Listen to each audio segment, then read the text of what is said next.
صدق اللہ مولانا العظیم وصدق رسولہ النبی الکریم ونحن علی ذلک لمن الشاہدین والشاکرین والحمد للہ رب العالمین۔ یا رب صل وسلم دائما ابدا علی حبیبک خیر الخلق کلہم۔ میرے محترم بزرگوں، دوستو، عزیزو، آج کا یہ پروگرام قرآن پاک کی پاکیزہ نسبت کے حوالے سے ہے۔ بڑے خوش نصیب ہیں وہ بچے جن کو اللہ نے یہ عظیم دولت عطا فرمائی۔ بڑے خوش نصیب ہیں وہ اساتذہ جن کو یہ خدمت انجام دینے کا اللہ نے موقع دیا۔ بڑے خوش نصیب ہیں وہ ماں باپ جن کے گھر میں یہ عظیم دولت آ رہی ہے، اور حقیقت میں سعادت مند ہے وہ خاندان جس خاندان میں قرآن پاک کے حفاظ تیار ہو رہے ہیں۔ مبارک ہیں وہ جگہیں جہاں ان بچوں نے دن رات قرآن پاک کی تلاوت کی ہے۔ تو یہ عظیم سعادت جن بچوں کو اور جن بچوں کے والدین کو، جس خاندان میں جن اساتذہ کو، جن لوگوں کے ذریعے سے یہ عظیم کام انجام پایا ہے، ان میں سے ہر ایک ہی بہت بڑا سعادت مند ہے۔ اور یاد رکھیے، ایسے موقع پر میں یہ بات عرض کیا کرتا ہوں، دیکھنے میں یہ لگ رہا ہے کہ آج ان بچوں کا قرآن پاک مکمل ہو رہا ہے۔ ان بچوں کا ایک قرآن نہیں، کئی قرآن آج مکمل ہو رہے ہیں، اس لیے کہ قرآن پاک جب حفظ بچہ شروع کرتا ہے، ایک اس کا سبق ہوتا ہے، ایک اس کا سب کی پارہ ہوتا ہے، ایک اس کی منزل ہوتی ہے۔ سبق ایک دفعہ یاد کرنے سے یاد نہیں ہوتا، اس کو کئی بار کہنا پڑتا ہے۔ سب کی ایک دفعہ نہیں، اس کو کئی دفعہ پڑھنا پڑتا ہے۔ منزل ایک دفعہ نہیں، کئی بار اس کو دہرانا پڑتا ہے۔ تو جتنے سبق کو پھیرے دیے، اتنے قرآن پاک اس کے مکمل ہو رہے ہیں۔ جتنی دفعہ سب کی پارے کو پڑھا، اتنے قرآن الگ مکمل ہوئے۔ جتنی دفعہ منزل کو پڑھا، اتنے قرآن پاک مکمل ہو رہے ہیں۔ اور یاد رکھیے، ایک بچہ ایک دن میں کتنے پاروں کی تلاوت کر جاتا ہے۔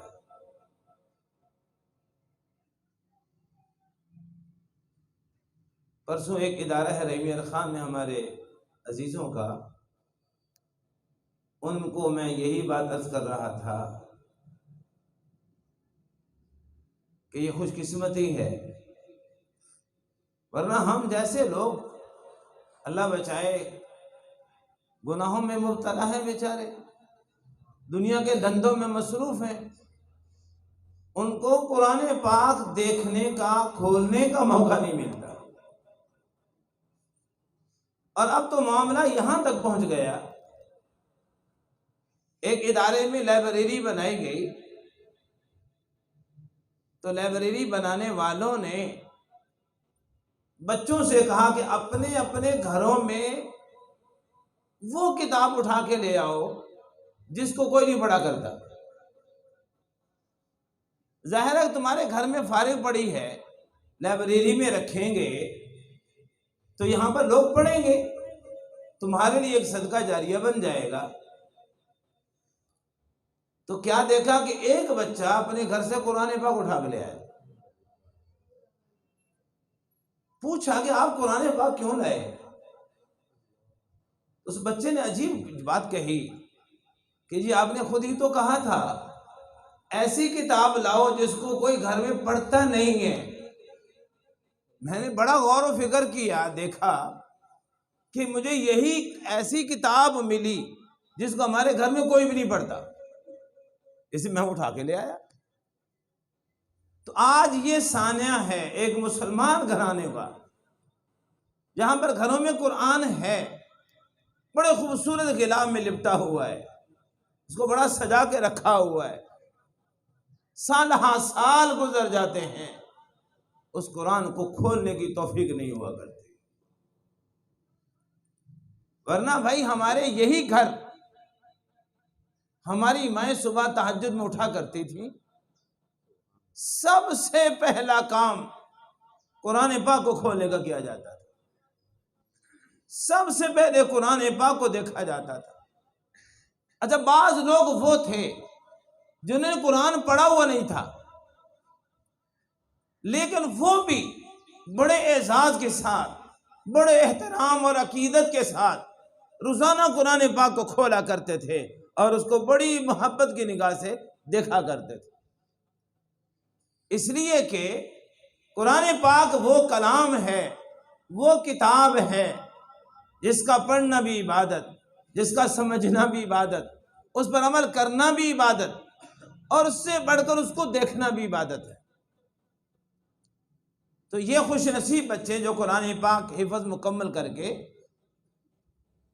اس مرحلے تک پہنچے ہیں، بڑے خوش نصیب ہیں وہ ماں باپ، خوش نصیب ہیں وہ گھرانے خاندان۔ اسی کہ محبوب دو عالم صلی اللہ علیہ وسلم نے ارشاد فرمایا کہ جس سینے میں قرآن آتا ہے وہ سینہ بڑا مبارک ہو جاتا ہے، جس گھر میں قرآن آئے وہ گھر بڑا مبارک ہوتا ہے، اور جس زبان پہ وہ قرآن جاری ہو جائے وہ زبان اللہ کو بڑی محبوب اور پیاری ہوتی ہے۔ مجھے یاد ہے کہ میرا جس دن قرآن پاک حفظ مکمل ہوا، اللہ کروڑ ہا رحمت نازل فرمائے میرے والدین پر، جن کی برکتوں سے، جن کی شفقتوں سے یہ ایک نسبت ملی۔ حضرت مولانا مفتی عبدالشکور صاحب ترمذی رحمۃ اللہ علیہ، ان کے ہاں میرا حفظ مکمل ہوا۔ ظہر کے بعد ایسے ہی وقت تھا، دعا کے لیے حضرت کی خدمت میں حاضر ہوئے، تو وہاں ایک بزرگ تشریف لائے ہوئے تھے شجاع آباد سے، حضرت مولانا عبدالحی صاحب شجاع آبادی رحمۃ اللہ علیہ۔ حضرت مفتی عبدالشکور صاحب ترمذی رحمۃ اللہ علیہ نے ان سے کہا کہ حضرت یہ بچے کی سعادت ہے کہ آپ کی موجودگی میں اس کا حفظ مکمل ہو رہا ہے، آپ اس کی دعا فرما دیں، اور ہمارے خاندان کا کچھ تعارف بھی کروایا۔ حضرت مفتی عبدالشکور صاحب ترمذی رحمۃ اللہ علیہ بہت بڑے اللہ کے ولی تھے، یہ وہ خوش نصیب انسان تھے جنہوں نے 14 سال حضرت تھانوی رحمۃ اللہ علیہ کی خدمت میں گزارے تھے، اور دورہ حدیث شریف حضرت حسین احمد مدنی رحمۃ اللہ علیہ کے سے حاصل پڑا تھا، خود بہت بڑی نسبتوں کے مالک، مگر مولانا عبدالحی بہلوی رحمہ اللہ کو کہا کہ جی آپ اس کی دعا کروا دیں۔ انہوں نے دعا بھی کروائی، ساتھ انہوں نے چند جملے کہے، چند حدیثیں سنائی، وہی حدیثیں میں بھی آپ کو عرض کر دیتا ہوں۔ ان میں سے ایک تو بات وہی سنائی، مشہور بات ہے، نبی پاک صلی اللہ علیہ وسلم نے قرآن پاک کی برکات، قرآن پاک کے فضائل بیان کرتے ہوئے کہا کہ حافظ قرآن کے والدین کے سر پہ تاج رکھا جائے گا، اور وہ تاج اتنا خوبصورت ہوگا، اس کی روشنی سورج کی روشنی سے زیادہ ہوگی۔ اور یہ حدیث بھی سنائی کہ جس خاندان میں قرآن کا حافظ تیار ہوگا، اس حافظ قرآن کو قیامت کے دن اللہ خود حکم فرمائیں گے کہ آپ کو ہم یہ موقع دے رہے، آپ کو یہ اعزاز دیا جا رہا ہے اپنے خاندان کے 10 آدمیوں کا انتخاب تم کرو، اور وہ لوگ جو دوزخ کے مستحق ہو چکے، تیری سفارش پر ہم ان کو جنت میں بھیجیں گے۔ اور خود حافظ قرآن کے بارے میں قرآن نبی پاک صلی اللہ علیہ وسلم کا ارشاد گرامی ہے، یقال لصاحب القرآن اقرأ ورتقی ورتل کما کنت ترتل فی الدنیا۔ اللہ فرمائیں گے اے حافظ قرآن، آج قرآن پڑھنا شروع کر اور جنت کے درجات پہ چڑھنا شروع کر۔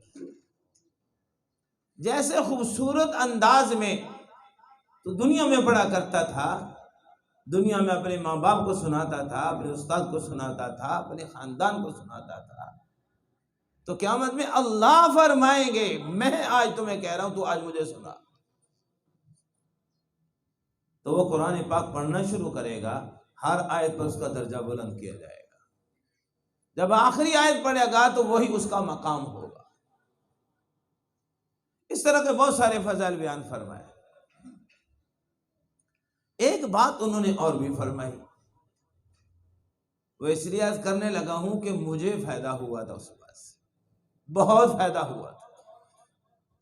حضرت اس دن وہ بات ارشاد نہ فرماتے تو شاید آج جیسے آپ کے سامنے بیٹھ کر یہ میں دین کی بات عرض کر رہا ہوں، یہاں پر میں نہ بیٹھا ہوتا۔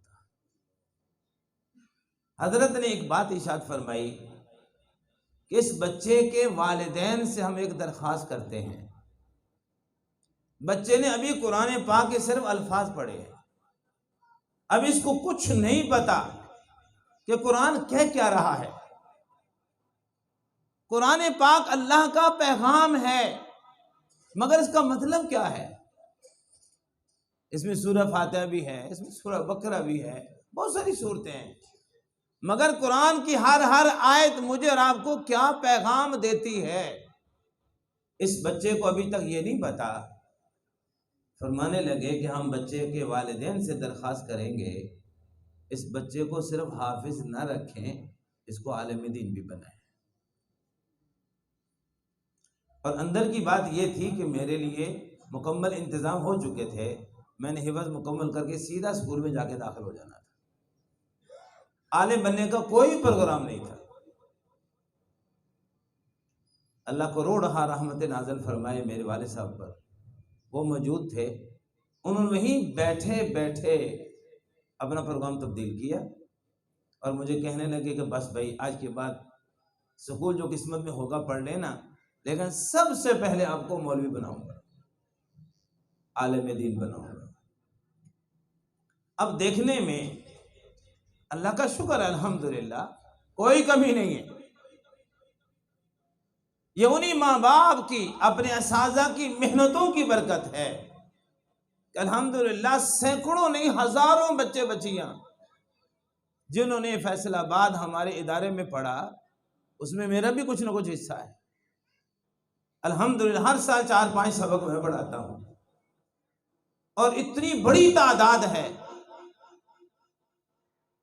نبی کریم صلی اللہ علیہ وسلم کا ارشاد ہے، من سن سنتا حسنتا فلہ اجرہا واجر من عمل بہا من غیر ان ینقص الیہا، او کما قال علیہ الصلوۃ والسلام۔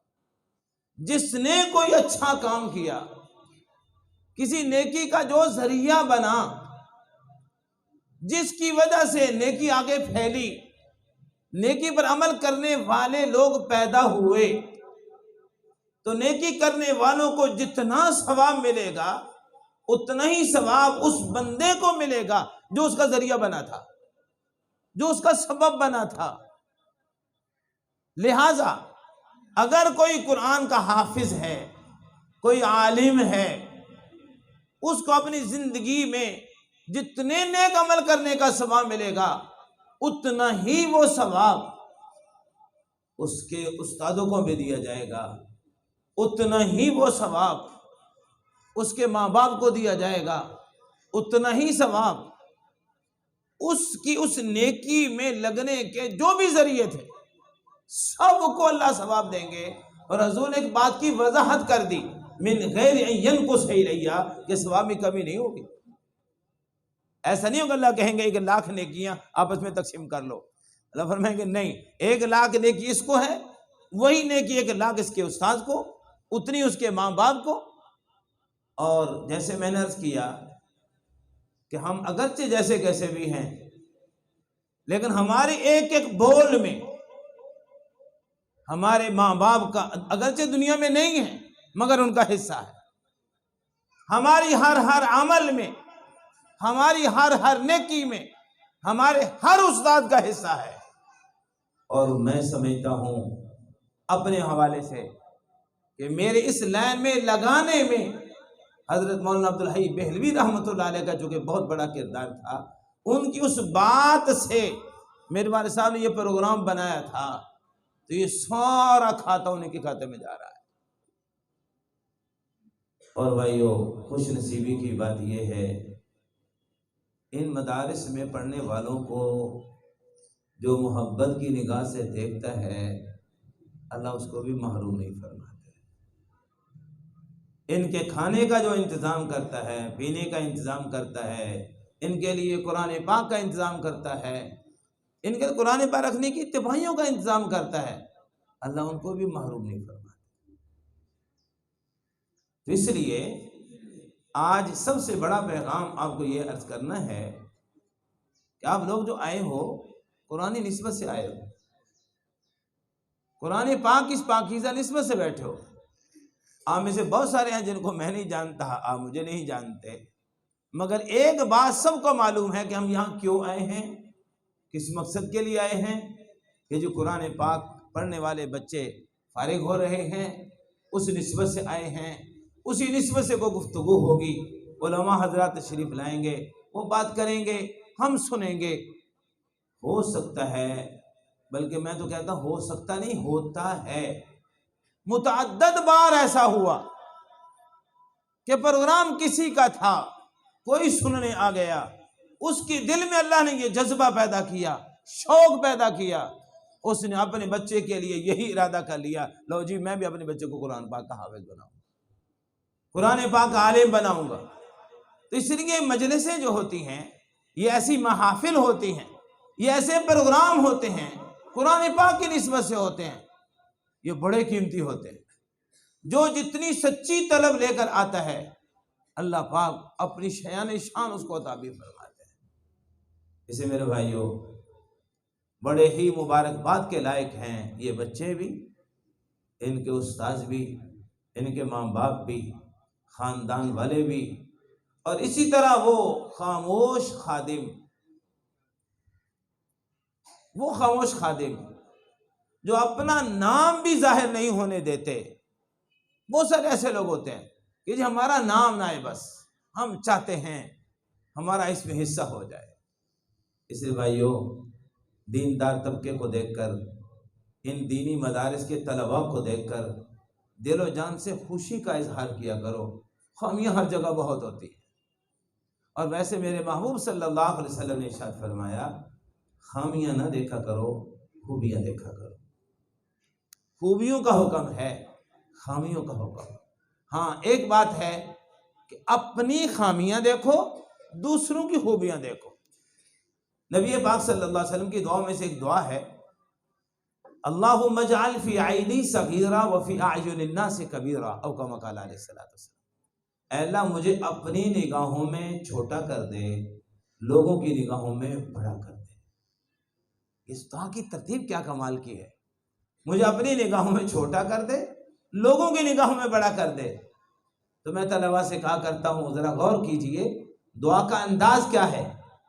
ہر آدمی چاہتا ہے کہ مجھے ماحول میں، معاشرے میں عزت ملے، مجھے لوگ عظمت کی نگاہ سے دیکھیں، اچھے انداز میں دیکھیں، لیکن اس کے لیے چھوٹی سی شرط ہے، انسان اپنی نگاہوں میں چھوٹا ہو جائے کہ اللہ میں کچھ نہیں، جو کچھ بھی ہے یہ تیرا کرم ہے، جو کچھ بھی ہے تیرا فضل ہے، تیرا احسان ہے۔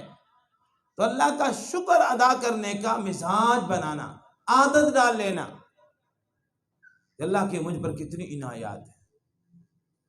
اسی میرے بھائیوں، ایک تو قرآن پاک کے ساتھ تعلق، آخری ایک بات کہہ کے ختم کر رہا ہوں۔ مدرسے والے اساتذہ اور انتظامیہ کے جو ذمہ داری ہوتی ہے، الحمدللہ اس کو نبھا رہے ہیں۔ اب یہاں سے بچے ہمارے پاس پڑھ کر فارغ ہوں گے، جب آپ کے ہاں آئیں گے کوئی ذمہ داری آپ کی بھی ہوگی۔ اسے والدین سے ہم درخواست کیا کرتے ہیں کہ جب بچے فارغ ہو کر آپ کے پاس آئیں تو خدا کے لیے ان کو قرآن پاک سے جوڑے رکھنا، یہ آپ کی ذمہ داری ہے۔ روزانہ ان کو کہہ کر صبح ان کا سننا، رمضان آ جائے اہتمام کے ساتھ ان کو کہنا کہ یہ سنائیں قرآن پاک کے ساتھ یہ جڑے رہیں۔ اور الحمدللہ ہمارا مزاج تو یہ ہے کہ جو بچے ہم سے پڑھ کر چلے جاتے ہیں ہم ان کو بھولا نہیں کرتے، ہم ان کو بعد میں بھی یاد رکھا کرتے ہیں، بعد میں بھی گاہے بگاہے ان کو بلاتے ہیں، اور بلا کر ان کو بس ایک یاد دہانی کروانی ہوتی ہے۔ آپ نے قرآن پڑھا تھا، محفوظ ہے؟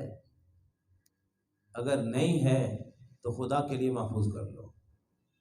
ہمارے ہاں فیصل آباد میں تو ہم نے یہ ترتیب بنا رکھی ہے، رمضان سے 3 ماہ پہلے ہم اپنے پہلے پڑھے ہوئے سارے طلباء کو دعوت دے کر بلاتے ہیں، اور بلا کر ان کو یہ کہتے ہیں اگر اب تک سستی ہو گئی آج سے نئے سرے سے شروع کر دو، 3 ماہ باقی ہیں، تھوڑا تھوڑا کرو گے تو اب بھی اگر محنت کرو تو رمضان میں سنانے کے قابل تم ہو سکتے ہو۔ تو بھائی آپ حضرات سے بھی یہی درخواست ہے، ایک دفعہ پھر سب کو مبارکباد پیش کرتا ہوں، اور بچوں سے بھی عہد کروں گا کہ دیکھو ایک بہت بڑی امانت آپ کے پاس آ گئی ہے، خدا کے لیے اس امانت میں خیانت نہ کرنا، اس کو سینے سے لگا کے رکھنا، اس کو پڑھتے رہنا، اس پہ عمل کرنے کی کوشش کرنا، اور اگر والدین یہاں موجود ہیں اور یقیناً موجود ہیں ان سے درخواست کروں گا ان کو صرف حافظ نہ رہنے دینا، ان کو عالم دین بھی بنا دینا۔ عالم دین بنیں گے، اگر صحیح عالم دین بن جائے، ایسے شخص کا جاگنا بھی عبادت ہے، ایسے لوگوں کا سونا بھی عبادت ہے۔ اللہ مجھے آپ سب کو اس دین کی قدر کرنے کی توفیق عطا